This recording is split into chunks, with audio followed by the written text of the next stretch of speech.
Good morning, everyone. I'm Deb Klenotic, Deputy Communications Director at the Pennsylvania Department of Environmental Protection in Harrisburg. Welcome to DEP Grants 101, Basics for First-Time Applicants who want to make their environmental project happen. We're excited to have a good-sized group of you here with a lot of organizations and businesses represented. Our program will be about an hour, and then we'll answer questions.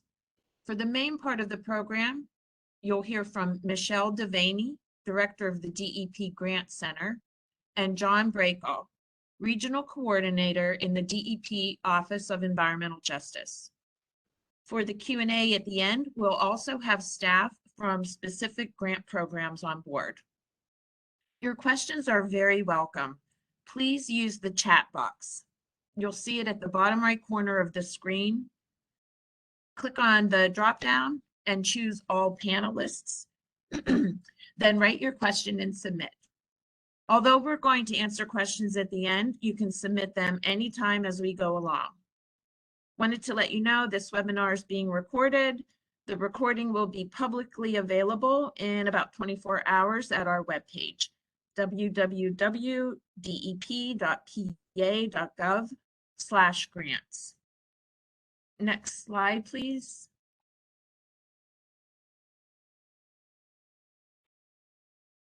So here's what we'll cover today.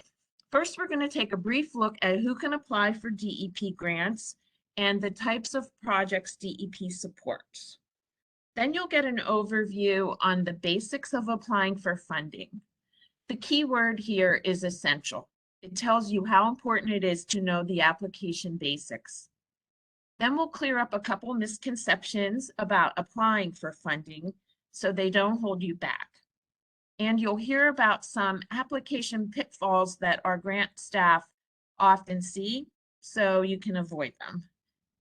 You'll also learn best practices that we've drawn from successful applications and get some tips to strengthen your project proposals. Lastly, we'll highlight 7 DEP grant programs. What you're going to come away with is a solid overview to set you on the path to applying for DEP funding. From here, you'll want to go on to individual grant programs for more specific information. While different grant programs all fall under this umbrella, they each have specific eligibilities, funding priorities, and project requirements. Again, remember to use the chat box to ask your questions, and you can submit them at any time. And now we'll start with Michelle Devaney. Next slide, please. Good morning, everyone, and thanks for joining us. I'm Michelle Devaney, and I'm the Director of the DEP Grants Center. Here at DEP, our grant programs are open to a wide range of applicants based on the types of projects allowed under that grant program. Nonprofits, schools, municipalities, and businesses can all apply to a variety of grant programs. While not all programs are open to every type of applicant has some grant programs open to them.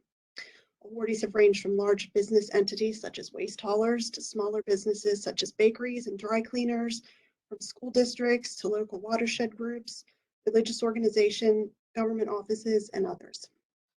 Next slide. DEP provides grant funding for a wide range of environmental improvement projects. For example, our grants have funded electric vehicles and chargers, clean diesel school buses, tree plantings on stream banks, local watershed restorations, coastal zone management projects in environmental justice areas, LED lighting, and other energy efficiency upgrades at small businesses and farms. John? Thanks, Michelle. Next slide, please. Good morning, everybody. I'm John Brakall. As was mentioned, I'm a regional coordinator here in DEP's Office of Environmental Justice. And so with that, we wanted to quickly touch on environmental justice.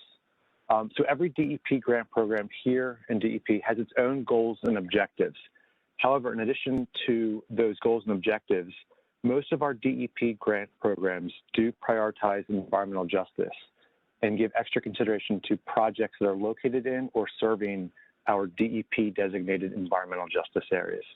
So Pennsylvania DEP defines an environmental justice area as any census tract where 20% or more of the individuals live at or below the federal poverty line, and or 30% identify as a person of color. And if you take a look at the map here in this current slide, you will see our Pennsylvania DEP designated environmental justice areas in the pink and magenta colors. Note that they're located throughout the entire Commonwealth of Pennsylvania. So again, we give special consideration to these projects located in or serving environmental justice areas because we understand that some communities bear a disproportionate share of adverse environmental impacts. And ultimately, we aim to ensure that all communities can benefit from our grant programs, particularly those communities that need it the most. So we have a helpful tool that you can use to determine if you live in or if your project is located within a Pennsylvania DEP designated environmental justice area, and that is our EJ Areas Viewer tool. And if you take a look at the address on this current slide, www.dep.pa.gov/EJ Viewer, if you enter that into your web browser, that'll launch our interactive mapping tool, again, that we call the EJ Areas Viewer. And you'll see that up in the upper left-hand corner, there's a search bar there. So you can enter an address or geographic coordinates. And from there, you can enter that address, and it will zoom into your exact location, and you can quickly identify if that location is located within an environmental justice area. Next slide, please. So we wanted to review some of the basics on applying for a DEP grant. The first thing is to have an idea of an environmental project in mind, and we'll talk about that a little bit more on the next slide. But the next thing you want to do is to visit our DEP Grants website, which you'll see listed here under number 2. That website is www.dep.pa.gov/grants. And that'll have a list of all of our DEP grant programs. This is also where you'll find our grant program guidance documents that we have for each of our DEP grant programs. And that program guidance document will tell you the specific requirements for each grant and ultimately serve as your go-to document for that respective grant program. From there, you may be required to reach out to a grant program project advisor. Again, for some grants, this is required, but we generally encourage it just to make sure that you're on the right track and that you are eligible for that particular grant. After that, you could then complete an application on our electronic single application website, which you see here listed as number 5. And this is the Commonwealth's portal for submitting grant applications, not just for DEP, but for all Commonwealth agency grants. It's a very helpful website. And Michelle will talk about that on a later slide. Next slide, please. Before turning over to Michelle, though, we wanted to give you some thoughts on project ideas and how to flesh out your environmental project idea. So a quick tip that we have is to visit the Pennsylvania DEP newsroom website.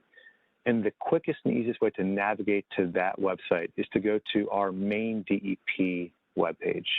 Our main page is www.dep.pa.gov. On our main page, there's a banner at the top with a number of different buttons. And right in the middle is a button for Newsroom. We'd encourage you to go to our website, click on the Newsroom button at the very top of that page. And from there, there's a search bar. And you can enter just the word grants into there. And you'll find announcements for all the different grant rounds and grant funding that has been awarded in the past. And you'll see the different grant projects that were awarded, along with a brief description. And that might stimulate some interest and some ideas in your mind of give you an idea of different projects that have been funded in the past. So with that, I'll turn it over to Michelle, and she will walk us through the DEP Grants website. Okay, thanks, John. I'm going to share my screen here.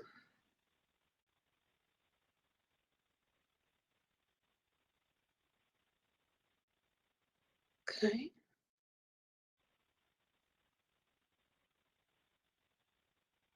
And hopefully you're all seeing our DEP Grants website now. Yep, we see it. And as John said, once you've got an idea, your first step is to go to this website, www.dep.pa.gov/grants. This is where you're going to find a complete list of grant programs that DEP offers, and it would be the best place to start your search. DEP website lists all sorts of grant programs broken out by type of applicant. We have businesses, schools, nonprofits, local government, and state government organizations. You'll find a grant that you're interested in. Click on that grant. You'll see a brief description. You'll also see a link to that program's page where they have the guidance document and other pertinent information for you to apply for that grant and see if you qualify. The grant program guidance document for each program gives you the full eligibility and project requirements and other information. It's basically the rules of the grant program you need to know to get funding. Because reviewing the guidance document is key to successful applications, we'll take a closer look at one of those shortly using the guidance document from our environmental ed program as an example. And if we scroll down to the bottom of the page, you're going to see a full listing of currently open grant programs with their deadline date. And back up at the top of the page, you're going to find a link to the electronic single application system where you'll apply for these grants. You'll also find a resources tab. That's going to have some more helpful information for you with some slideshows about our grants and rebates, tips on how to register as an applicant, and how to search for a grant program.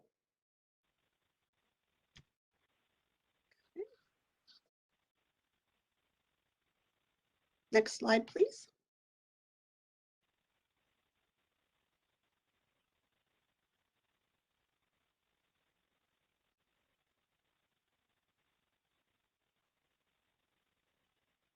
And then if we move on to the next slide. And as I mentioned, every DEP grant program has a grant program guidance document, which you can find at the DEP Grants website and an ESA. To understand why the grant program guidance document is so important to your application, let's take a closer look at the Environmental Education Grant Guidance document as an example and see some of the key information it tells applicants. Here you'll see it first outlines the program timeline, starting with the date each year that funding is available, the deadline for those grant applications, and the planned date grant awards will be announced, and when a funded project needs to be completed, and so on. Next slide. Second, the Environmental Ed Grants Guidance document clearly identifies its funding priorities. Here you'll see we have climate change, water, and environmental justice. A detailed program description tells you what type of projects are funded and which aren't funded. Next slide. You'll also find eligibility requirements as well as award categories outlining what type of projects are covered under the program. And next slide. Then finally, the Environmental Education Grant Program Guidance document also itemizes which project-related expenses may be covered by grant funding and which cannot be. It even includes step-by-step instructions on how to apply in the ESA system. So as you can see, for every DEP grant program, the Grant Program Guidance document is pretty much your go-to resource. Grant programs have developed their guidance documents expressly to make application requirements as clear as possible and help you put in your best application for funding. Next slide, and back to John. Thanks, Michelle. So after you've reviewed the specific information to the grant program that you're interested in applying for, you may be required to reach out to the grant program project advisor before you actually start your application. So again, it's required for some grants, not for others. But this is a great way to discuss whether your project qualifies and determine if there are any particular requirements that you should be aware of before you even begin your application. So really, we think of this as a very helpful step for not only you as the applicant, but also for DEP to ensure that you're not wasting your own time and that you are, in fact, pursuing a grant that you're eligible for and is a good fit for your project idea. So you'll find the names of the grant program project advisors, as well as their contact information in the grant program guidance document. And we'll talk about that a lot throughout the course of this webinar, the grant program guidance document for each respective grant program. So these DEP staff, these project advisors, they may be located here in DEP Central Office in Harrisburg, or in one of our 6 regional offices, or possibly one of our district mining offices. Either way, there's a real person, a DEP staff member, that would serve as your point of contact for each of our grant programs. With that, I'll turn it back over to Michelle. Okay, and once again, I'm going to share my screen, and I'm going to show you our ESA system. All of the grant programs we're talking about here today require you to apply electronically in the ESA system. Paper forms are no longer accepted. ESA is used by several state government agencies. In fact, you can not only apply for DEP grants through ESA, but you can also find out what grants are available from other state agencies that also use ESA to administer their grant programs, such as the Department of Ag, DCED, and PEMA. To get into ESA, you're going to need a Keystone login. If you're not yet familiar with the Keystone login, this is the single login that the Commonwealth provides to enable Pennsylvanians to conveniently access many routine Commonwealth services, such as the Business One-Stop Shop and voter services. Here.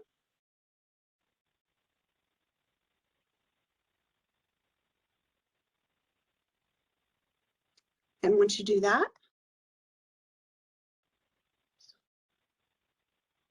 you can search for applications.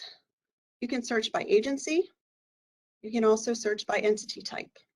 So what I'm going to do is click DEP and hit the search button. And what you're going to see is all of the grant programs that DEP is offering through ESA. You're going to find the grant program, a brief description of that grant program, and also a link to those guidelines. Anything with a blue apply button is currently open.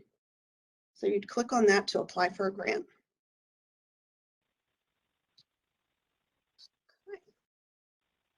And next slide, please. We found several benefits using the ESA system. Nothing needs to be mailed to DEP, no paper copies. It saves you postage and paper expenses. We use an electronic signature process to speed up the awarding grant agreement. You can save unfinished applications and return to them. You can ensure and check that your application is submitted through the system. And you can copy and paste information to apply for more than one grant. Great benefit of ESA is also the availability of a customer service help center. You can call this toll-free number and get help if online technical issues arise, such as how to log on, uploading documents, and other system issues. As you can imagine, this system became an invaluable tool during the pandemic when many buildings were closed. We here at the Grant Center were able to continue our work awarding and processing grants. And I can speak from personal experience, the folks at the Customer Service Center are super helpful and very knowledgeable. Back to you, John. Next slide, please. So now that we've walked through the basics of applying and Michelle's walked us through the electronic single application system, we wanted to touch on a couple misconceptions that prospective applicants have made in the past. The first misconception is assuming that you're ineligible to apply.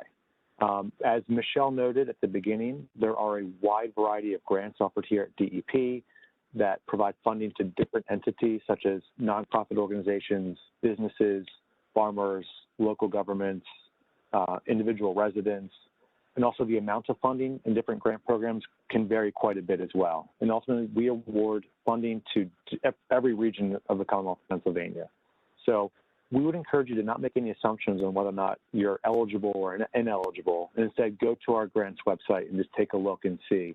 You might be surprised to find that you are eligible for a particular grant program that you're interested in.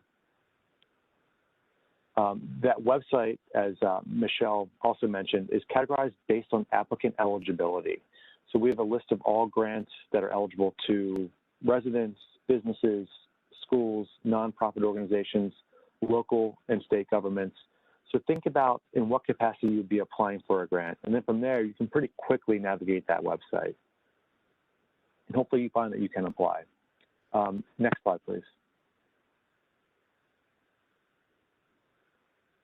And the second misconception that we wanted to walk through is the grant match. A lot of times we hear from folks that it is difficult to meet the grant match requirements, and we certainly understand that. I know it's an issue that folks have expressed to us before. But it doesn't always need to be direct dollars going to the project. a number of DEP grants do accept in-kind services for match. So it's important to keep that in mind. For example, our Growing Greener grant program requires a 15% match and will accept it in the form of salaries of staff who are working on the project and also other in-kind services from organizations or volunteers and equipment costs going towards the project. So in short, in-kind match doesn't require cash necessarily. It can be other goods and services that are going towards the project. Another thing to note is that some of the in-kind grant match requirements in our grant programs will allow you to draw back as far as 3 years prior to the project start date to identify your match. So there are some creative ways to figure out how you can meet these grant match requirements. Now, not all of our grants allow for in-kind match, and not all of them allow you to draw back as far back as 3 years prior to the project start date. Each grant program is different. So again, we would encourage you to read the grant program guidance document, but just know that sometimes there are creative ways to find the grant match. And back over to Michelle. And next slide, please. Okay, now we're going to take a look at 6 common grant application pitfalls and how you can avoid them. Some of these pitfalls may seem very self-evident, but our grant program staff routinely see them disqualify otherwise good projects. First, the application is incomplete. Any information marked with a red diamond in the electronic single application system is required. You won't be able to submit your application without it. Avoid submitting incomplete information. If you don't know the information, get that information before you submit your application. As we've noted earlier, ESA lets you save your application to return to later. Second, submitting incomplete related forms. Instructions for forms are usually found in one or more program documents or resources, including the program guidance document, a manual, the application instructions, or on the form itself, and sometimes informational videos. If you have trouble with a form, contact the grant program advisor so you can determine how to complete it correctly rather than submit it incorrectly. Third, errors in your proposed budget. Budget requirements can vary significantly between programs with different levels of detail and supporting documentation required. Carefully review the grant program's guidance document and other helpful materials to avoid errors relating to match funding, administrative costs, and other requirements. Make sure your proposed budget reflects eligible expenses. Next slide, please. And fourth, the applicant doesn't communicate with DEP or other partners as required prior to applying or after the grant has been awarded. Communicating with DEP is very important to make sure your project is eligible before that submission button is hit. Failure to respond to correspondence from DEP has resulted in denied applications and revoked grant agreements. Other partners you may work with may include other state agencies if your project extends to state-owned land, county conservation districts, and DEP regional or other county coordinators. Fifth, the applicant or the project are ineligible for funding from the Apply to grant programs. Each program has different eligibility requirements. These are listed in the guidance document and are very important to review. You want to review these carefully to determine your eligibility. You'll also want to determine whether you need a project sponsor to apply on your behalf in their proposed projects. Eligibility can change from year to year depending on the focus of the program. And keep in mind, project ineligible under one program may be eligible under a different DEP grant program. Explore what's available for your project type. Finally, there's a time factor. Each grant program has its own unique funding source, and the amount of funding varies from fiscal year to fiscal year. Our grant programs need to make sure that their funding is available before opening a grant round. Be sure to check the grant program guidance document or ask your DEP advisor to get an idea of when a particular grant you are interested in may be announced and the project period time that that grant will cover. You'll want to confirm that this fits your project timeline as well. We're often asked why it can take so long for DEP to award grants. Our funding sources obviously play a big part in that. Did you know that some of our grants are federally funded? This means that once DEP reviews and scores the applications, we have to submit those selected projects to the federal awarding agency for their review as well. Also, reviewing and scoring applications can be a really lengthy process due to the complexity of some projects. This review must take into account the unique properties of each program and other special considerations, such as whether projects are in an environmental justice area. Finally, some of our grant programs receive hundreds of applications each round. It can take time to fairly review all applications to ensure that the Commonwealth's funding is expended responsibly. Next slide, and back to John.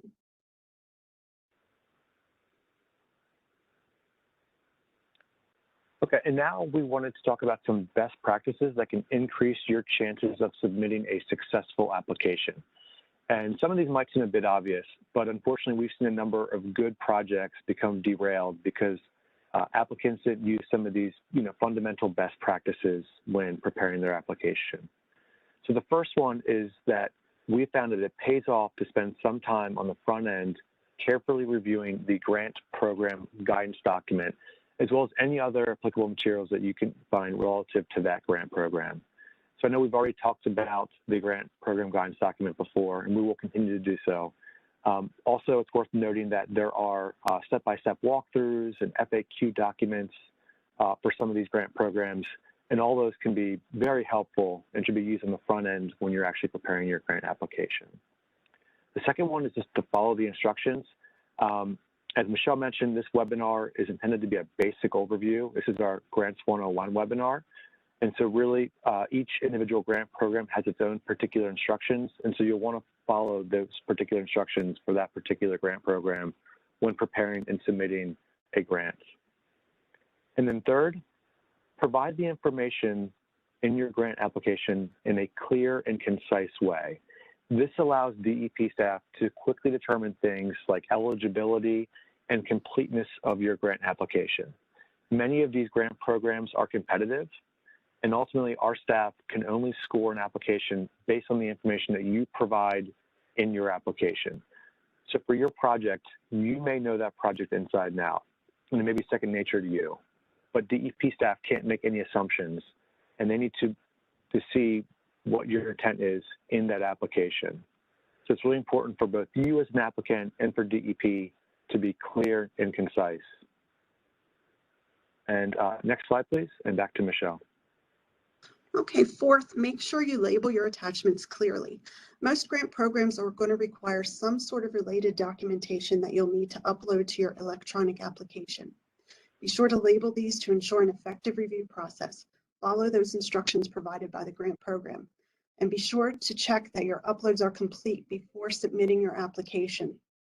Sometimes applicants find that they've unintentionally uploaded the wrong document. And once you've submitted your application, you cannot go back in and correct that. Fifth, make sure you identify a project contact who is someone who can be responsive. As we've noted, sometimes DEP communicates with grantees on time-sensitive matters, both before an application is submitted and after a grant is awarded. Be sure to provide a good contact for your project who is knowledgeable and authorized to make decisions and able to respond in a timely manner. Next, ask for assistance before applying, not after. Grant program staff are generally available to answer application and program questions. Getting assistance in applying is so much easier before you submit your application. And in fact, some programs can't provide assistance once that application has been submitted. It's better to ask for that help than to do the work incorrectly and find out you failed in your application because something could have been easily addressed by a DEP staff person. Also, don't forget that ESA customer service number for issues with online applications itself. The application will save as you work and you can enter and exit as needed. But remember, once your application is submitted, you can't go back in and change or add to that application. And finally, keep an eye on that deadline date and time for submission. Once an application period ends, we cannot accept any further applications, including those that have been started but not completed by submitting them. Giving yourself a reasonable amount of time to get an application together is probably the single most important best practice you can have. Again, double check the date and time of closing. The time grant rounds close can vary from program to program. Some can close at 4 o'clock in the afternoon, while others may give you until 11:59 p.m. that evening. So that's a key thing to look at. Next slide, back to John. So here are a few tips from our grant staff that can help you improve your project proposal. The first one is to consider partnerships. A partnership may be a great way to enhance your project. And so a potential partner could be a nonprofit organization, your local government, a business in the community, an environmental engineering consulting firm, a civic organization, or a handful of other entities. What we found is that a partner may be better experienced in writing the grants, or they may be able to help with certain sections of the grant application that you struggle with. And ultimately, partnerships can just strengthen the delivery of the overall project that you're seeking to carry out. Also, you may be an ineligible applicant for a certain grant program, but you could partner with an eligible applicant to deliver the project. And while we're talking about partners, there are other types of partners or partnerships that you could pursue related to technical assistance as the applicant.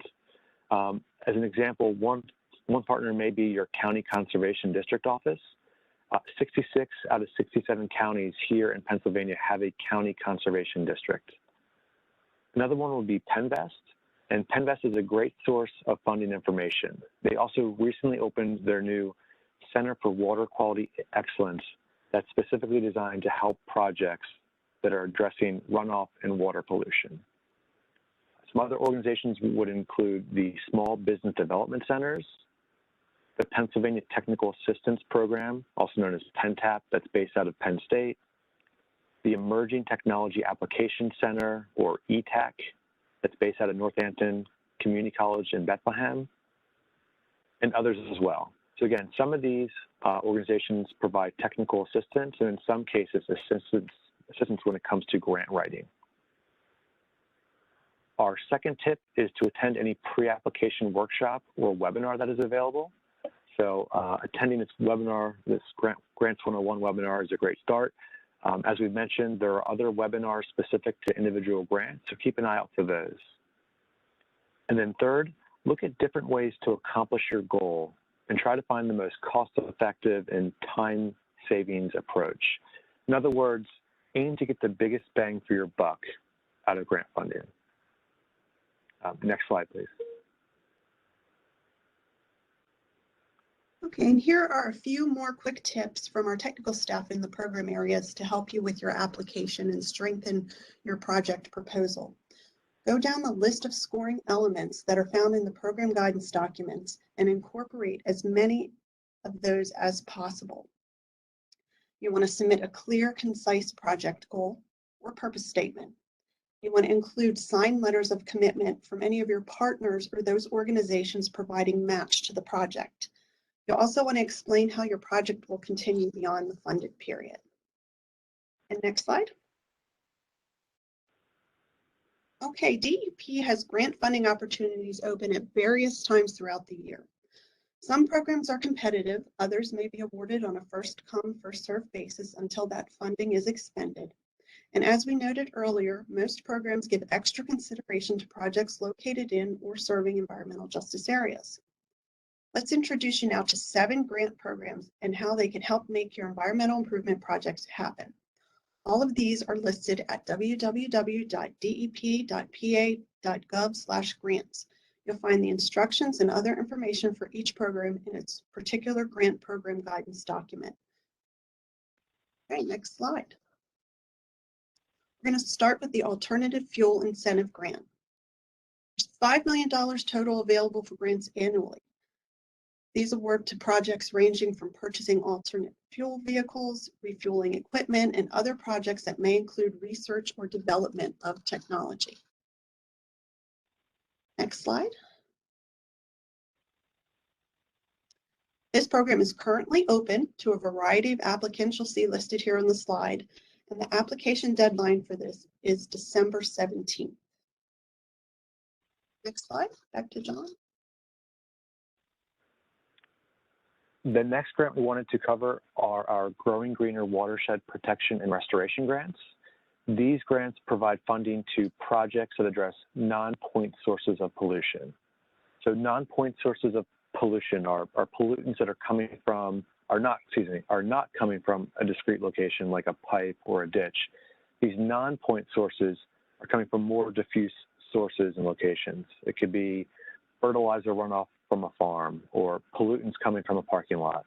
Ultimately, these non-point sources are from, again, diffuse various land uses and locations. And 96% of water quality impaired watersheds in Pennsylvania are polluted because of these non-point sources of pollution. So again, this grant provides funding to projects that address non-point sources of pollution through local watershed-based planning, restoration, and protection efforts.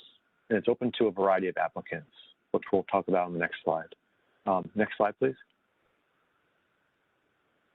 So eligible applicants would include incorporated watershed associations, counties, including county planning commissions or municipalities, county conservation districts, municipal authorities or council of governments, nonprofit organizations, and educational institutions or authorized organizations. Next slide, please. Okay, the Section 319 Non-Point Source Management Grant is awarded with funding provided to DEP by EPA and authorized through the Federal Water Pollution Control Act. Using both state dollars and those federal funds awarded to DEP from EPA, the Non-Point Source Management Program implements a watershed-based strategy in locally sized watersheds throughout Pennsylvania to provide a holistic solution to surface water quality challenges. Next slide. And you'll see that eligible applicants will include incorporated watersheds, counties, conservation districts, other types of governments, nonprofits, and educational institutions or other authorized organizations as listed in the program guidance. Next slide. So the next grant is our Small Business Advantage Grant. These grants are available to small Pennsylvania businesses with 100 or fewer employees, and these grants provide a 50% match to purchase energy efficient or pollution prevention equipment or adopt waste reduction processes. It's important to note that the current grant cycle, the program still has $500,000 available, so definitely a good opportunity. Some examples of projects that have been funded in the past would be energy efficient lighting and refrigeration, things like upgrades to LED lighting. Other examples can be found in the program guidelines or also on our website. Next slide, please. So just to clarify again on eligible applicants would include for-profit small businesses that are taxed in Pennsylvania and registered with the Pennsylvania Department of State if required, businesses with less than 100 full-time equivalent employees, including small farms, some businesses attached to residences, some commercial real estate owners, and this grant is not eligible to non-registered businesses, nonprofit organizations, government organizations, or franchises. Next slide, please. Okay, next up is our Coastal Zone Grant. The projects funded through the Coastal Zone Management Grants range from studies, planning, design, and research to land acquisition and minor construction projects. The activities associated with these grants must take place within the coastal zone boundaries of Pennsylvania. This is a competitive grant program, and match is required on a one-to-one basis. This grant also provides extra consideration in the review process for environmental justice areas, municipalities with Act 47 status, and counties with an approved Act 167 plan. Next slide. And here you'll see a list of the entities that can apply. And it's important to note that eligible projects are reviewed by DEP program staff, 2 local coastal zone advisory committees, and the State Coastal Zone Advisory Committee, and are elevated based on criteria outlined in the grant application instructions guide available on DEP's website. That's going to be your program guidance document. The funding for these grants is from an annual grant received from DEP by the National Oceanic and Atmospheric Administration, or NOAA. Back to you, John. Next slide. The next grant is our Driving PA Forward grant program. And to provide some quick background on the Driving PA Forward grant program, Pennsylvania was allocated $118 million from the Volkswagen Mitigation Trust to use for certain transportation-related projects that reduce nitrogen oxide emissions from diesel engines. So to help Pennsylvania meet its diesel emission reduction goals, the Wolf administration developed this grant and rebate program to improve air quality in Pennsylvania and drive transformation from older, more polluting diesel engines to new, cleaner technologies. So DEP has 8 different programs within this Driving PA Forward grant and rebate program. And most of these programs have 1 to 3 years of funding remaining.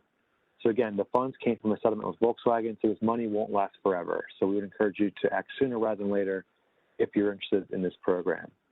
And there are a mixture of competitive grants and also rebate types of programs within the Driving PA Forward grant program. And you can visit our website. There's a Driving PA Forward webpage in particular that has a lot of great information on there. Next slide, please. And as far as eligible applicants for the Driving PA Forward grant program, that would include businesses, incorporated nonprofits, local, state, federal, and tribal governments, air quality or transportation organizations, and metropolitan or rural regional transportation planning organizations. Next slide, please. And this is the last grant that we'll review, and that would be our environmental education grants.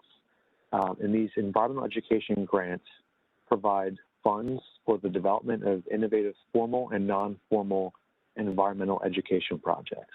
And those projects should address our grant program priorities, which you see in the second bullet there. So those grant program priorities are climate change, environmental justice, and water quality improvement. And these projects should also provide the opportunity to expand the public's understanding of Pennsylvania environmental issues and be able to take action and make informed decisions on improving environmental conditions. Next slide, please. And as far as eligible applicants for our environmental education grants, that would include public schools and school districts, incorporated private schools, incorporated conservation and education organizations and institutions, universities and colleges, county conservation districts, incorporated nonprofit organizations, and businesses registered to conduct business in Pennsylvania. And as we mentioned before, a number of our grant programs do hold a webinar every year, and this is one of those. Our Environmental Education and Information Center holds a webinar to review the program requirements and answer questions specific to the environmental education grant every year when that grant initially opens. Also worth noting, our EEIC, our Environmental Education and Information Center, is a great resource not only for their grant program, but also for assisting teachers and non-formal educators by conducting workshops. They provide online lesson plans, and also they serve as a source of environmental curricula, and they provide direct environmental educational programming to the general public. So with that, I will turn it back over to Deb.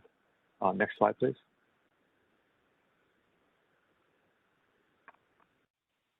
Okay, great. Thank you, John. And thank you, Michelle, for this overview of our grant programs and the basics of applying. And now let's answer your questions.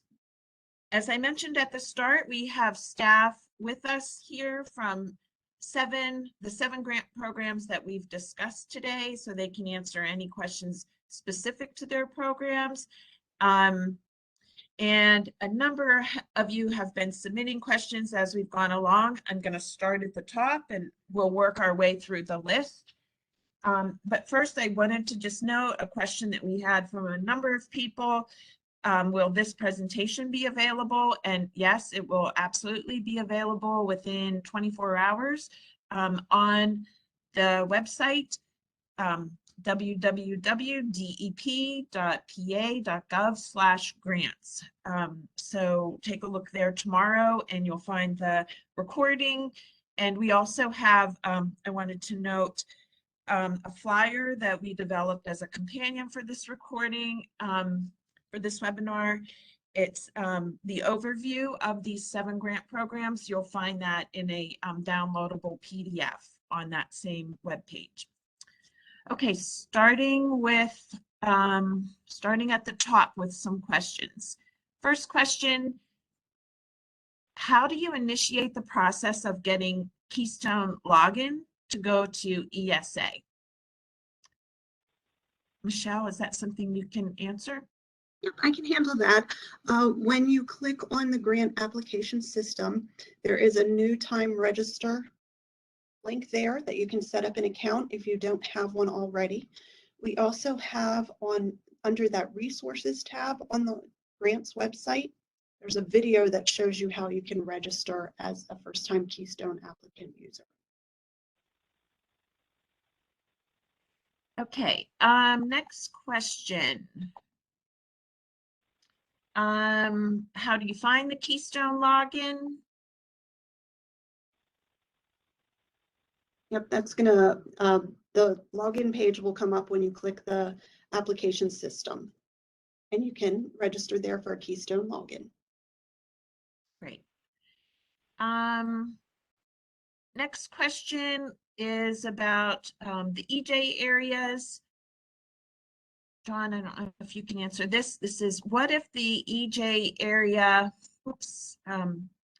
what if the EJ area includes a prison that is not included as a population under Act 101?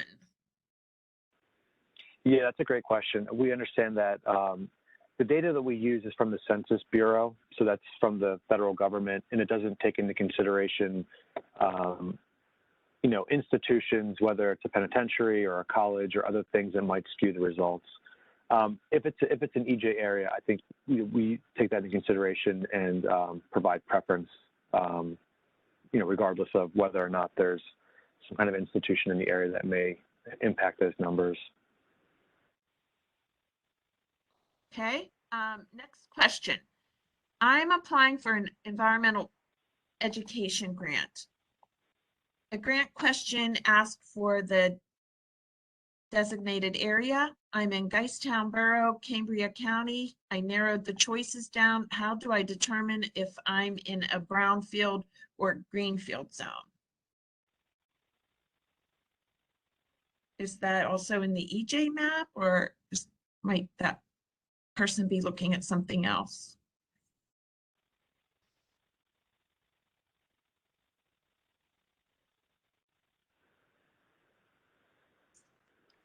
I think that what they're looking at is the general application when you go through the process, and there's a section where you have to select something. It's out of the standard application. And we received another question about that earlier today, prior to this event. And we're suggesting that they might want to contact customer service to help them address that.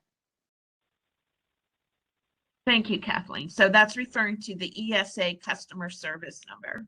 Right. Thank you. Next question.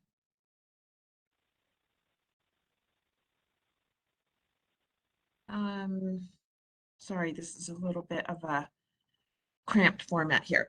Are only Pennsylvania businesses eligible to apply? That's going to vary from grant program to program. In most cases, generally speaking, the work needs to be completed in Pennsylvania. The project needs to be in Pennsylvania. That's where you're going to review your program guidance document to figure that out, and also speak with a program advisor to make sure.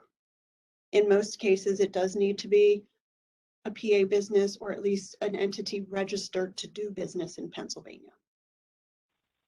Thank you. Next question. What if we just don't think many people in our area have electric vehicles? How do we determine if we think we'll actually get use? Colton, this might be a question for you. Yep, certainly. So this is Colton Brown. I work with some of our electric vehicle programs here. And yeah, that's certainly an important consideration. If you are thinking about an electric vehicle charging station project, I would just encourage you to reach out. We can talk through a lot of things that could impact if it would get utilized, and many other things to think about as you're planning that project. But that can get pretty in depth. And I'll just note Colton's contact info is on the Driving PA Forward slide.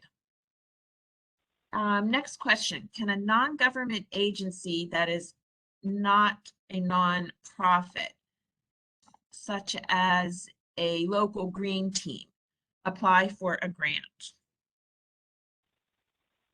Again, you're going to refer back to that program guidance document. I hate to sound like a broken record with that, but that's really going to be key for you. Most grant programs require that you be an incorporated nonprofit. So you'll want to check those details and see if you're eligible to apply. Another question about the environmental justice map.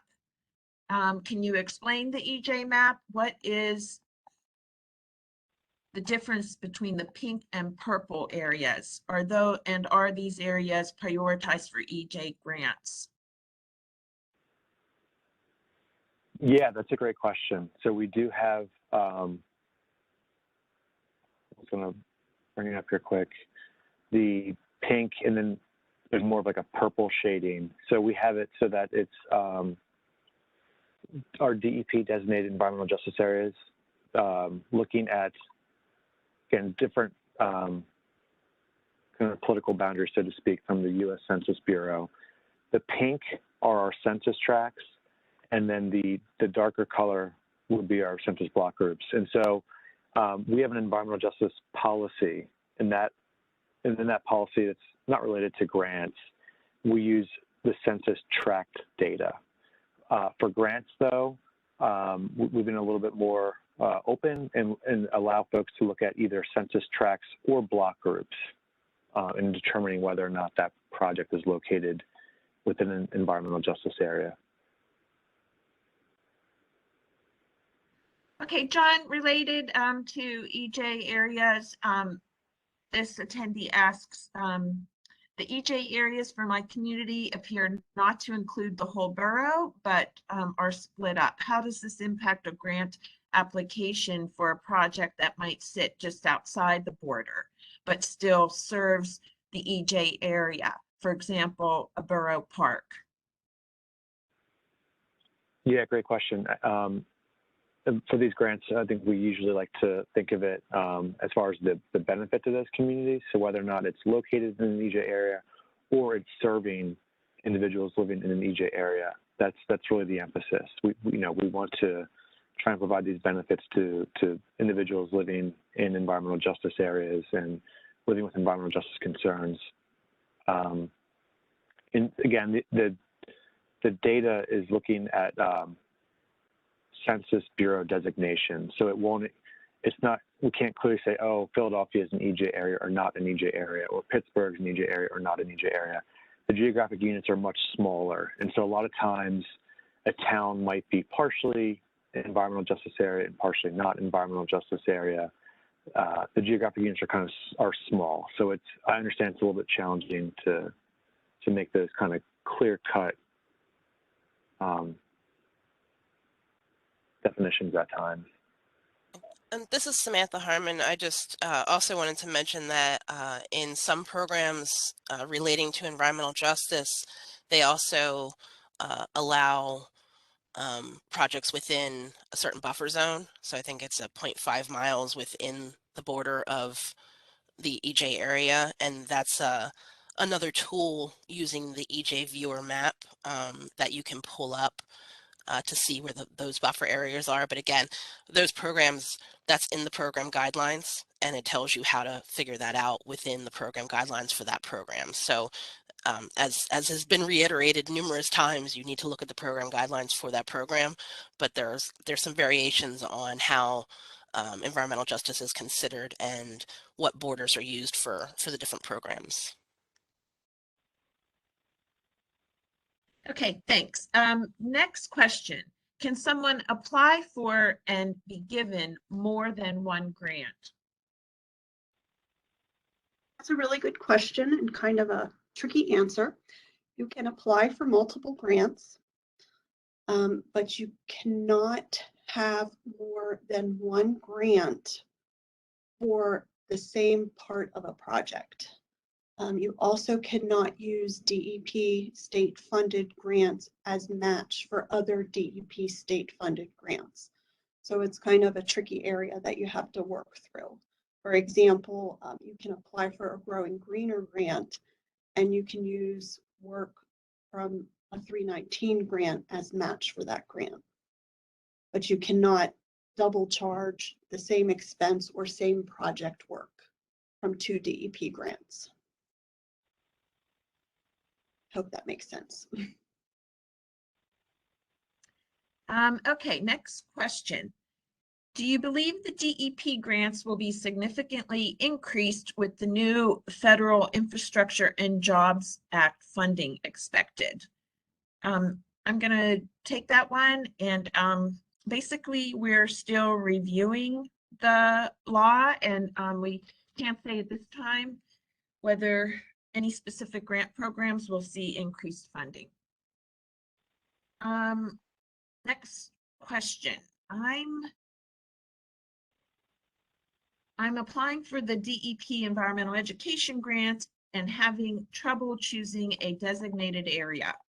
Both project partners Googled and can't find any information that fits. For example, Keystone Innovation Area, Keystone Opportunity Area. Is there further guidance on this? We're required to pick something. Thank you. Bert or Kathleen? Actually, if I could step in on that one too.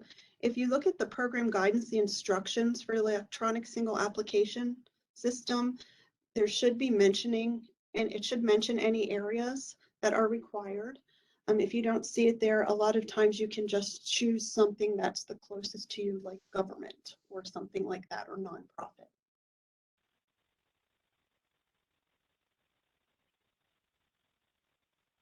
Okay, next question. I was wondering if you support research projects with grant funding.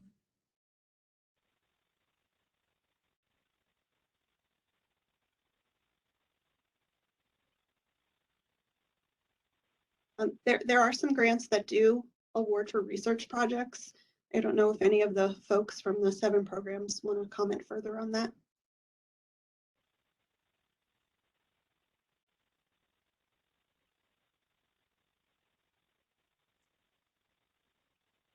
This is Mike Trone from the Driving PA Forward programs. I just want to mention that the Driving PA Forward grants exclusively don't permit research or development funding. That's just for the Driving PA Forward programs. Okay. Small Business Advantage Grant also does not fund research projects. This is Josh Jubeck from Alternative Fuels Incentive Grant Program. Our innovative technology does fund some research and development, but there needs to be a practical path to commercialization for the technology that's being researched and developed in our innovative technology category. Hi, this is Ann Devine from Growing Greener in 319. It may be possible to support some research, but I would encourage you to review the grant guidance carefully to see if it may be possible.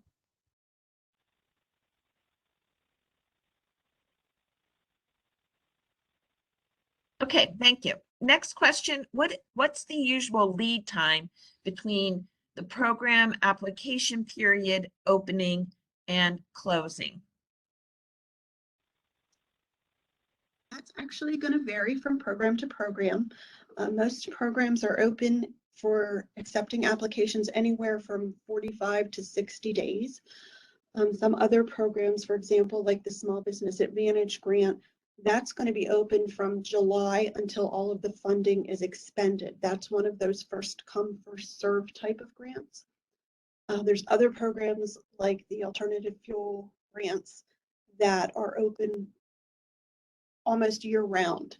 They do have a cutoff period where they'll review those applications, and then another cutoff period for that year where they'll review those applications. For example, right now, AFIG is open until December 17th, but they also had a closing date in July. So it's going to vary from program to program, and it's going to depend if it's a competitive type grant or a first come, first serve grant or a rebate type program. Okay, thanks. We also had a question I just wanted to kind of circle back to about a broken link. Someone clicked on our public participation, Office of Environmental Justice funding pages link, and it was broken. Just wanted to let you know that our digital director has just fixed that. Next question. If we register for an account with the DEP newsroom, will the grant announcements be sent out via email? And I believe the answer is yes. I think the newsroom lets you, and Michelle, if you're on, and you can correct me if I'm wrong, but I believe you can choose topics to follow.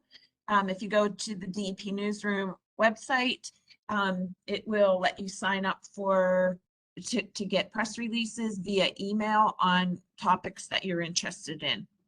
I don't know if grants is an option, but you can choose environmental education or climate or energy, and yes, you will get our press releases in your inbox.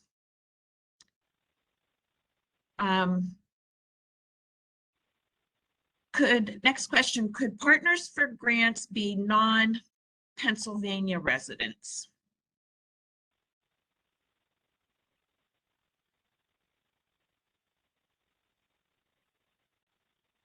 I can answer that generally. They can be, and it depends what you mean by partners. If it's someone who's providing match or support, they potentially could be. The key is going to be where the project is located and the grantee who is handling the project. Okay, question about county conservation districts. Can you explain what one is, what area they cover, their mission, purpose?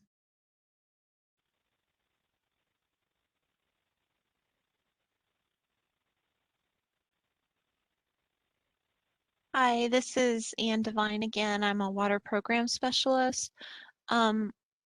County conservation districts, they're located in 67 out, or I'm sorry, 66 out of 67 counties, excluding Philadelphia. And they implement a variety of different programs on issues related to their counties. They work on water quality issues, watershed issues, erosion and sediment, pollution control, forest management, environmental education. So they are an excellent partner, and if you can visit DEP's website or also just do a simple Google search on Pennsylvania County Conservation Districts, then you can receive some more information about them. Thank you, Ann. Next question. If a mistake in the application has been made inadvertently, will the applicant find out right away that the application has been tossed? It's going to depend on the program. If it's one of those first come, first serve programs or a rebate program, you'll find out as the application is reviewed. If it's one of our competitive programs where we have to wait until the grant round closes for the applications to be reviewed, you probably would not find out until after that grant program round solicitation has closed officially. What you can always go back into ESA, and while you can't change anything in your application, you can always go back in and review what you've submitted. Should you notice an error, then you can always reapply and withdraw that application. So you do have some options there to review it before the program closes the grant solicitation as well. Next question. May I have the project manager contact for driving PA forward? I work for the Stroudsburg area school district and we have trucks and buses that I think qualify. I'll just note that's listed on the second of the driving PA forward slides in our presentation, which we will post within 24 hours.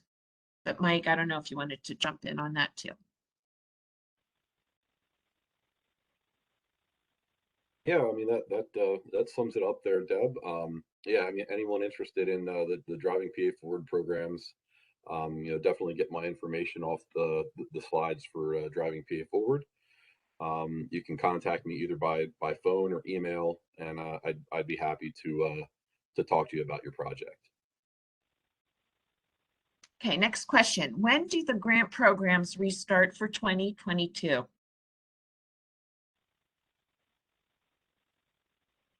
That's going to vary from program to program. A lot of our grant programs run on fiscal year, which runs from July to June. Some of our programs open up the same time each year or around the same time each year, like environmental education. Others open up as funding permits. And again, some are open year round. A lot of our recycling programs are open for a good part of the year, and some of those reopen every January. So it's really going to depend on program. And I think probably this is another good reason to subscribe to the DEP newsroom so that you will get in your inbox when we do a press release generally announcing grant openings and awards. So it could be helpful to subscribe to get those announcements. Next question. Can you please explain what Act 167 is?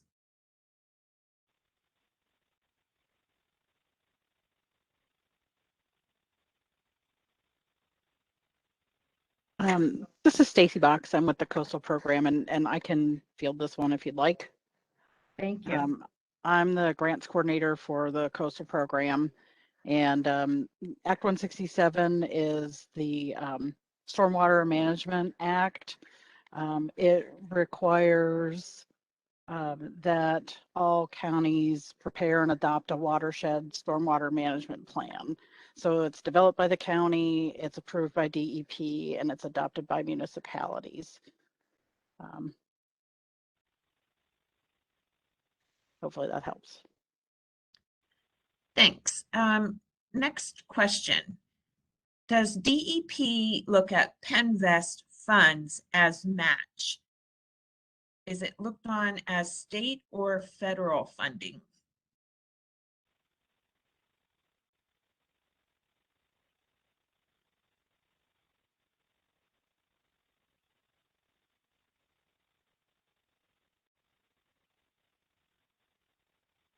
Okay, maybe we can get back to that person on that. Meantime, next question is, why do allowable indirect costs vary between the various DEP grant programs?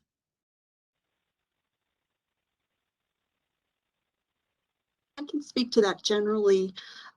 Some it's going to vary by program, by the program itself. Others are going to vary by statute or the regulating authority for that grant program. So it can vary for reasons.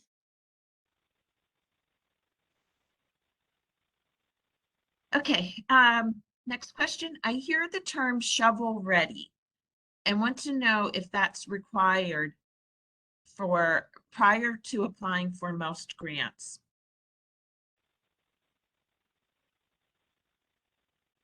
I can field this one. This is Anne again. For Growing Greener, and also the 319 Nonpoint Source Management grants, shovel ready isn't a requirement.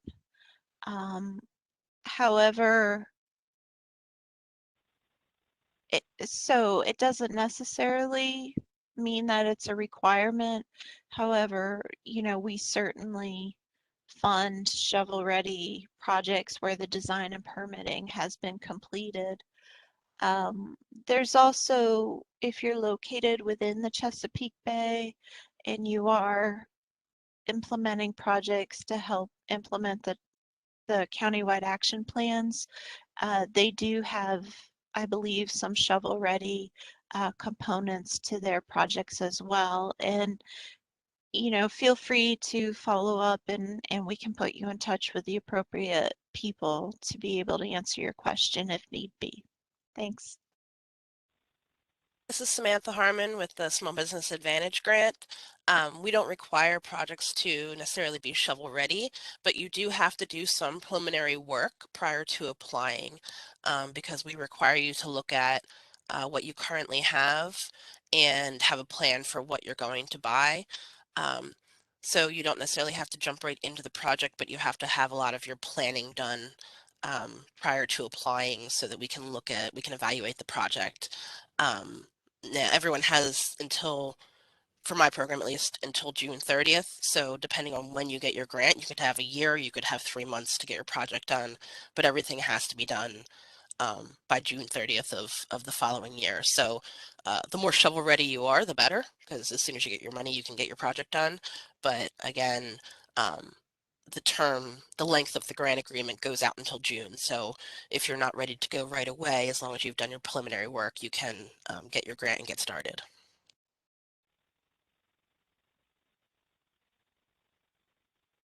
Next question, environmental education grants. In environmental education, where is the greatest need? How likely are grants? I guess, you know, how likely is it that an applicant would get a grant? So the greatest needs through the environmental education grant program are projects that address our priorities, which are climate change, water, and engaging persons in environmental justice areas. The wonderful thing about the environmental education grants program is that there's a variety of grants that projects that we can support, whether they be local through mini grants or a general grant that reaches regions and has statewide reach. So the persons who are applying, they've identified what the need is, where it fits in the priorities, and then those proposals would follow that. Our audience is any person, whether they be youth, teachers, farmers, public officials. Our audiences are wide, and the scope of projects is also wide. And on the Environmental Education Grants homepage, there are links to projects that were awarded in 2020 and 2021. So if you wanted to take a look at those, they might give you a better understanding of the types of projects that we funded. And of course, we're happy to have a conversation at any time if you're interested in applying for an environmental education grant. Next question is for Driving PA Forward. When will the next grant application period open? For Deb. So this is Mike Trone with Driving PA Forward again. I just kind of want to reiterate with Driving PA Forward. The Driving PA Forward initiative is actually a suite of 8 separate grant and rebate programs. So right now we actually have 3 programs open for applications. Right now, the Pennsylvania State Clean Diesel Grant Program, also some of you know it as DERA, that's going to be open until January 7th at 4 p.m. And then we also have the Level 2 electric vehicle charging rebate program that's open continuously. It's now in its 3rd iteration. But yeah, Level 2 that just pretty much stays open. Just closes in between iterations for a week or 2 for adjustments. Then last, we also have the driving or the DC fast charge and hydrogen fueling grant. That one's also open until the end of January 31st at 4 p.m. Some of the other programs that are not open, I actually want to mention that the electric cargo handling grant program, that one's going to be opening up soon. I expect probably mid-January for that one. And then truck and bus fleet grants and the on-road rebate programs, those two open concurrently. And at this point, I'm looking late May, early June 2022 to open those up. And then the final two programs, both non-road programs, we have the Marine and Rail Freight Movers Grant Program. That one I expect to open sometime in spring.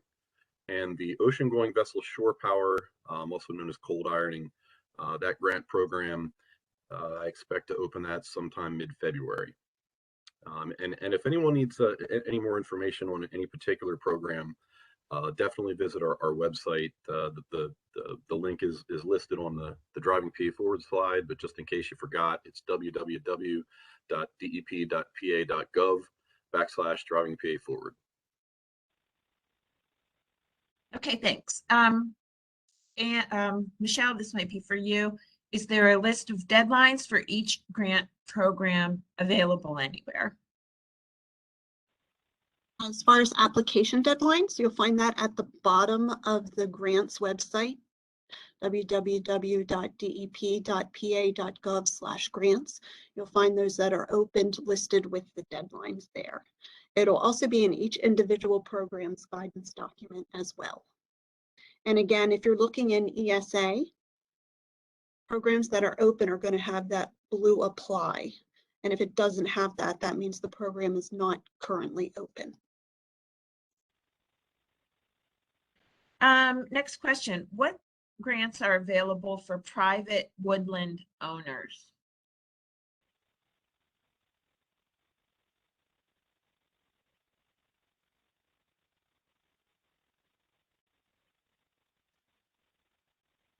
Any of the Chesapeake Bay Watershed or any other clean water grant programs available to private landowners? Deb, this is Bert Myers from the Environmental Education Program. I would suggest looking at Department of Agriculture, Pennsylvania Department, and Department of Conservation and Natural Resources for loan opportunities for private woodlot owners. For Growing Greener in 319, we don't fund private individuals. They wouldn't be considered an eligible organization, unfortunately. Okay, great. Thank you both. Next question. Are there any grants available to residents that assist in stream bank restoration? This is Ann again. I guess this one is for me. If it is for individuals, like I just mentioned, they wouldn't be eligible for Growing Greener or 319. However, there are other opportunities, especially for farmers and other types of individuals. There's a program called CREP, which is Conservation Reserve Enhancement Program, which provides cost share payments for doing for ag producers for doing conservation practices. Most of them are water quality related.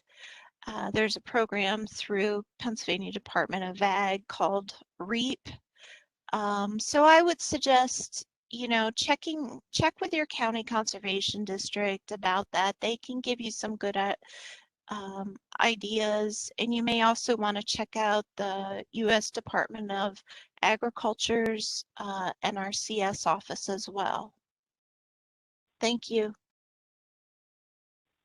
Very good, Ann. And I think this next one is for you and Stacy. I think you kind of covered a bit of it, but just in case there's anything else you'd like to add, we have a question.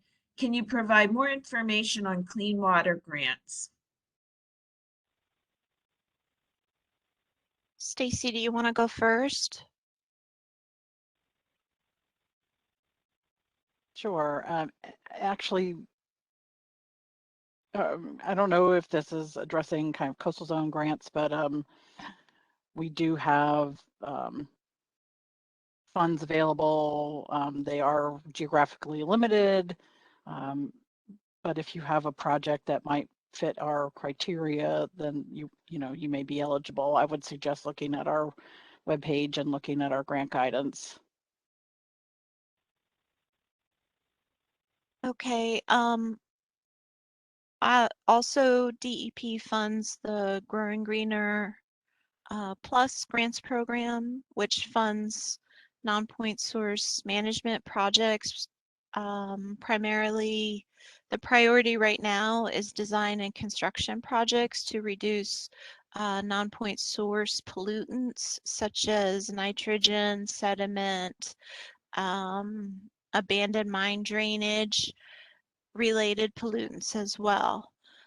We also fund what's called the 319 Non-Point Source Management Grants Program, and that funds watershed-based plan implementation, best management practice implementations to restore streams that are located within 319 watershed implementation plan areas.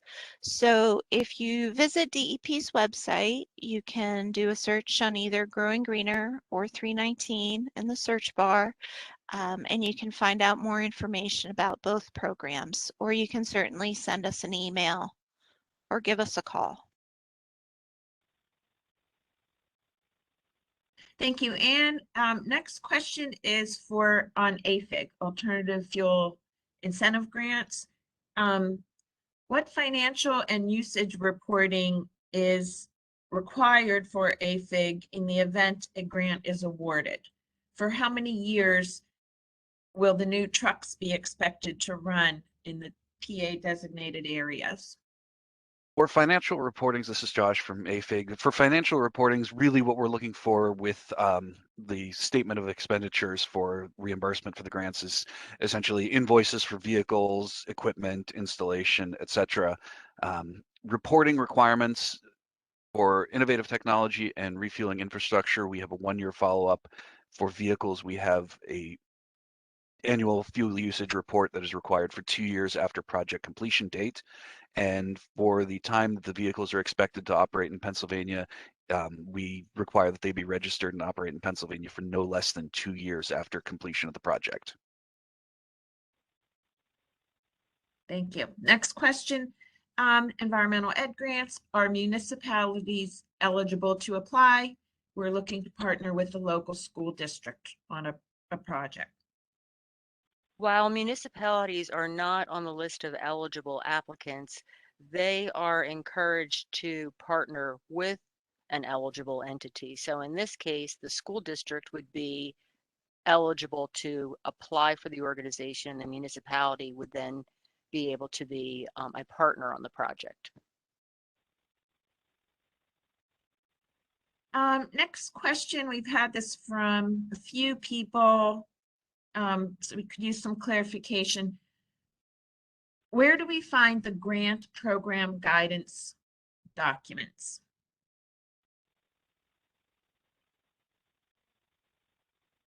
Those are going to be found on each individual's program webpage that relate to their grant program. You'll want to use the grants webpage as a start to find the program you're interested in. And when you open up that drop down, you're going to see a link to that specific program's website, and that will have their guidance document there. There also is usually a link in ESA with that little blurb about the program that links you to either the guidance document or the program website. And each individual program has their own program guidance document. There isn't one for all grants at DEP, unfortunately. Each program is specific to themselves and has its own instructions, eligibilities, rules, things like that. So each program is going to have their own individual guidance document or manual on their individual website. Okay, question about AFIG. did you mention that the alternative fuels incentive grants are funded with the Volkswagen settlement funding, or is that another grant program? No, Go ahead. yeah, no, AFIG receives funding from the gross utilities receipt tax, which is an annual transfer. We do not get money from the Volkswagen funding. Yeah, this is Mike Trone with Driving PA Forward again. Yeah, the Volkswagen settlement funds are exclusively for use by Driving PA Forward. So yeah, the Driving PA Forward programs are all funded by that $118.5 million that PA was awarded through the Volkswagen settlement.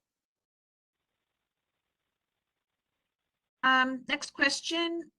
Does being in a certified redevelopment area increase the chances of successfully getting a grant, specifically thinking of park improvement?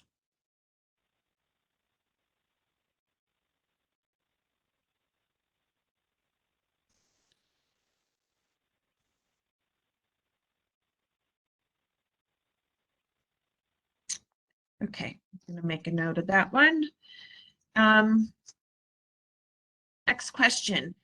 Would any of your programs help with abandoned old canal systems in our municipality? I'm not sure if that means to improve, well, I guess it wouldn't have water, but maybe repurpose them or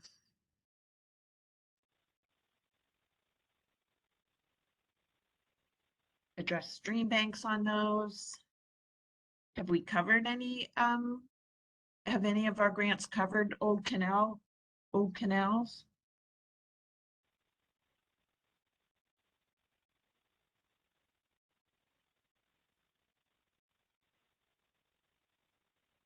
Okay, I'm going to park that one for now. Well, we've come to, it's 12:30.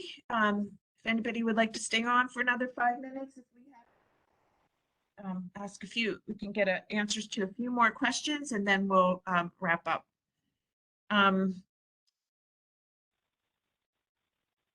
Quick question about EJ areas.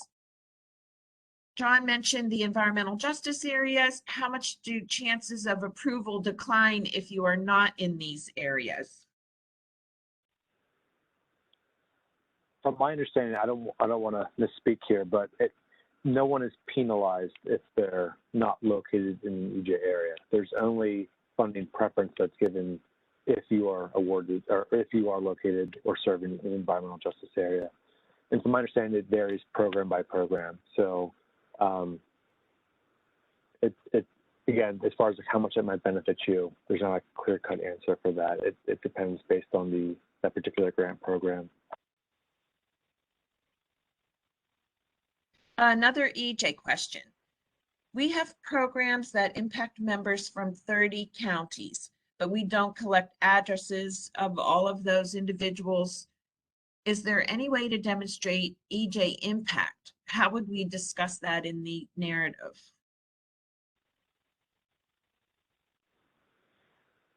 I think it said 30 different counties. Then they certainly are serving some environmental justice areas because we have environmental justice areas in 66 out of 67 counties.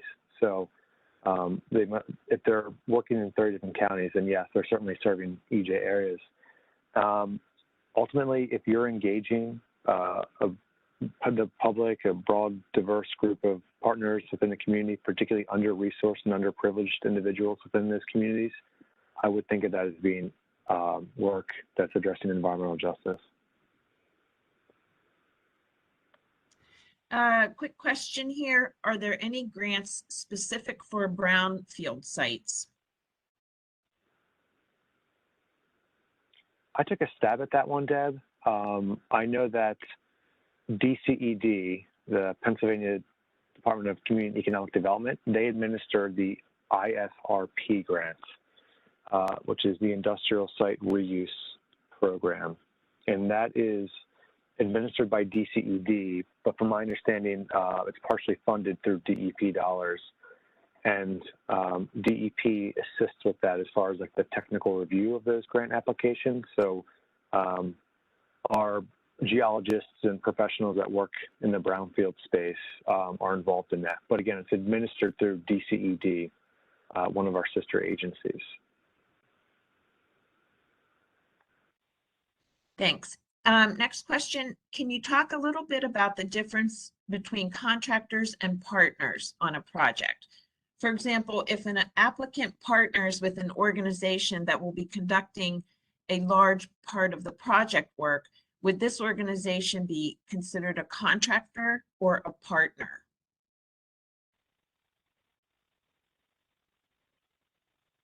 It's going to depend on what they're doing. If you're partnering with someone and they're doing work on the grant and you're not paying them, we usually identify contractors as someone you're hiring and paying to do work on that grant project. For example, if you had to hire an excavating company to dig a ditch, that would be considered a contractor. If you are partnering with a farm to build stream bank fencing, if that farmer is or farm or helping build the fence, that could be seen as match. It also could be possibly eligible for reimbursement under the grant. It's going to vary a little bit from grant program to grant program. Next question, are there any grant programs geared toward educational workshops for landowners and contractors that show how to install different stream bank stabilization methods or other Chapter 105 permitted projects and the benefits and uses of them? I don't know, Anne, is that something you can speak to? It could be eligible for Growing Greener.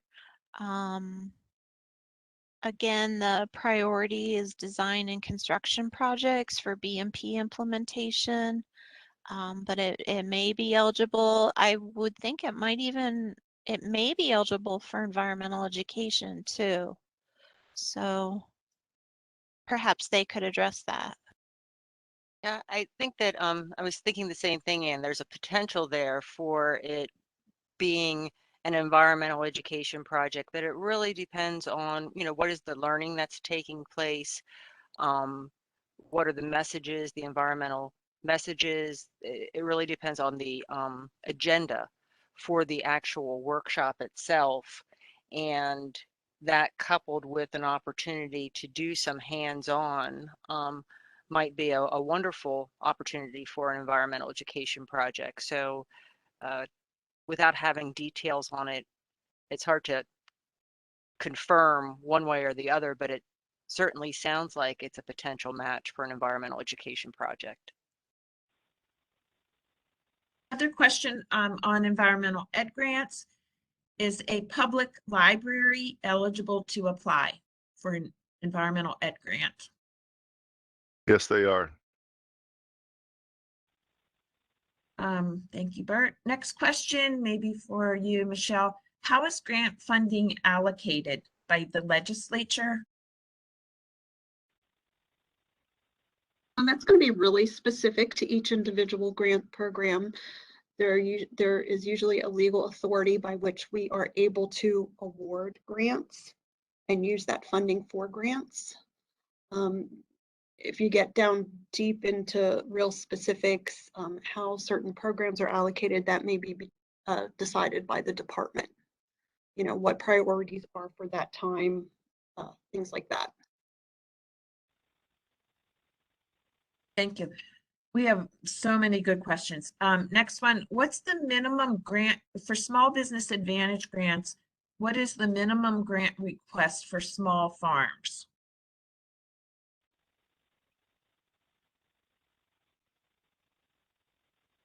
I think this is Samantha Harmon again. We don't have a minimum grant request, so I would say probably a waste of your effort to request $100, but grants go up to $5,000. So depending on what your project is and if it's part of a bigger project or and really what you're doing. There is no minimum request. You just want to make sure what you're requesting is worth the effort that you're going to put in to go through the grant process. Another question about stormwater. Which grant program would be appropriate to apply to for improvements to a stormwater conveyance system?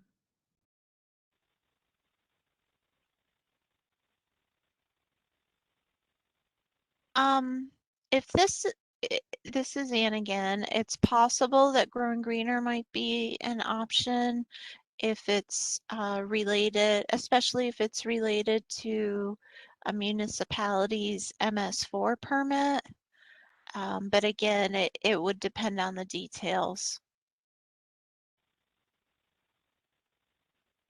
Okay, general question, are municipal authorities eligible applicants? This person isn't specifying any particular grant program.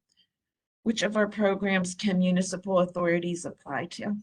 This is Josh with AFIG. Yes, municipal authorities are eligible applicants for the AFIG program. Eligible for Growing Greener and 319-2. And for the previous questions, that individual may also want to check out Penvest too. That might be another source of funding. Governments are not applicable under Small Business Advantage Grant. Municipalities are eligible for coastal zone grants. Municipalities are not eligible for environmental education grants. Municipalities are eligible for all driving PA forward grants. Okay, question about mini environmental ed grants. Are there required credentials for organizations, individuals providing formal education in partnership with a school? For example, if the program aligns with the state curriculum standards, does the individual leading the program need to hold a specific credential as well? With regard to the mini EE grants. So that's a great question. And we get that in terms of, we do get that a question frequently in terms of what do we mean by credentials? A proposed project, we ask for the credentials of the applying organization, as well as the project leader and or any other partners. And what we're looking for is education and or experience that demonstrates that the person leading the project can successfully do so. They have enough knowledge and skills to be able to do that. So we're not saying that folks have to have a certain degree, but they do need to have the knowledge and experience and potentially the partners to successfully implement a project. Thank you, Kathleen. This question, not sure if this is for AFIG or EVs. Can a contractor submit the rebate application on a customer's behalf? So this is Mike with Driving PA Forward. So for the Driving PA Forward applications, I would say if the contractor is the applicant, then yes, but generally I'd say no, and that's just because there are certain things that the applicant has to certify and attest to, which just can't be done via third party. Yeah, and really, I'm not sure. I mean, the partners and contractors can, much like that was mentioned earlier on in the presentations, they can definitely help you put the application together, and work on whichever sections you need help on. But ultimately, it needs to be submitted by the applicant, just because there are certain things that they need to certify are true.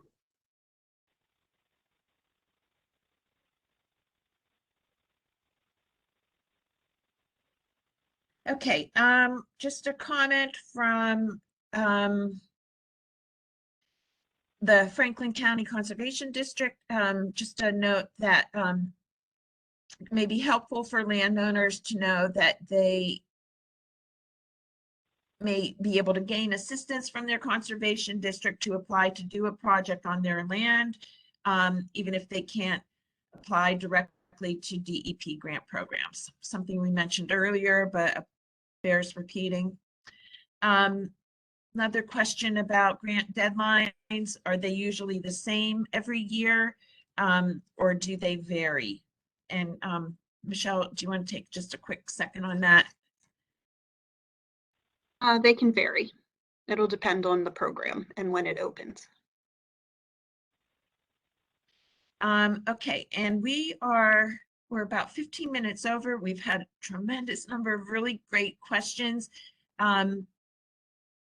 Gonna close with one comment and then one last question. Our partners at DCNR make a good point.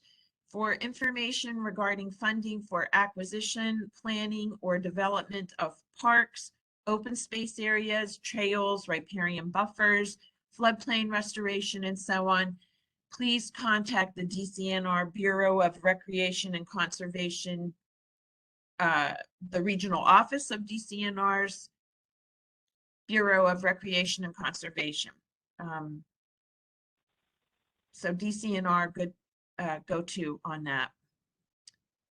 And then lastly, we'll take this as the last question. This would be, I guess, if you get a grant award, can you ask for an extension to get a project completed? This is Michelle again. It's going to depend on the grant program under which you've been awarded. For example, Growing Greener grants can be extended. Small Business Advantage grants are set to a yearly deadline. Same with some of the environmental education grants. So it's really going to depend on the grant under which you've been awarded. Okay, so we'll wrap up here.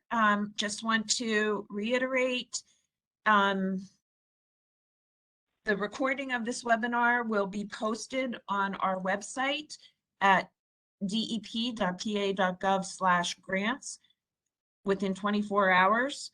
You will also find the handout, kind of the accompanying piece, the handout that lists who's eligible to apply for the 7 programs we talked about today, kind of what they cover, general info on funding available, and very importantly, the contact name and phone and email there. So check out that flyer, check out this recording. Please feel free to share it widely. And I believe we'll have the PowerPoint listed as well. Thank you very much for attending. And please feel free to share widely, and thanks for the many good questions. And that will conclude our program today. Thank you.